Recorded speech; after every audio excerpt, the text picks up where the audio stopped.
BJP जिंदाबाद, BJP जिंदाबाद, भारत माता की जय, भारत माता की जय, भारत माता की जय, नरेंद्र मोदी जिंदाबाद, नरेंद्र मोदी जिंदाबाद, जेपी नड्डा जिंदाबाद, हिमंत विश्व शर्मा जिंदाबाद।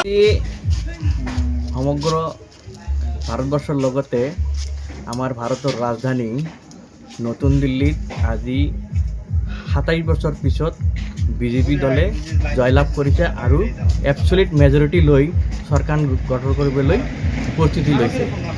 সেই উপলক্ষে আমি দক্ষিণ চালা মানকাছৰ জিলাৰ কালাপানী মণ্ডলৰ উদ্যোগত আজি আমাৰ ভাৰতীয় জনতা পাৰ্টিৰ কালাপানী মণ্ডলৰ সকলো ৰাইজ আৰু কৰ্মীসকলে মিলি এটা বিজয় উল্লাস উদযাপন কৰোঁ আৰু লগতে সবাই আজি উৎফুল্লিত হৈ ফটকা ফুটাই নৰেন্দ্ৰ মোদী আৰু হিমন্ত বিশ্ব শৰ্মা ডাঙৰীয়াক ধন্যবাদ জনায়।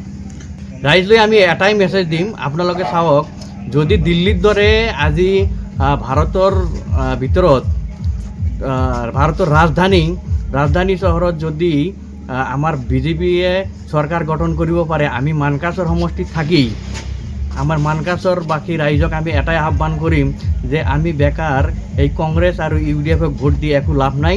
আমাৰ সমগ্ৰ ভাৰতবৰ্ষৰ লগতে অসমত আমাৰ বিজেপি চৰকাৰ, আমি সকলোৱে মিলিজুলি বিজেপিক আমাক ছাপোৰ্ট দিব লাগে আৰু বিজেপি চৰকাৰ গঠন কৰিব লাগে। মানকাছৰত এই কংগ্ৰেছ আৰু UDFক এটা সমষ্টি দি আমি পিছুৱাই থাকিব নালাগে।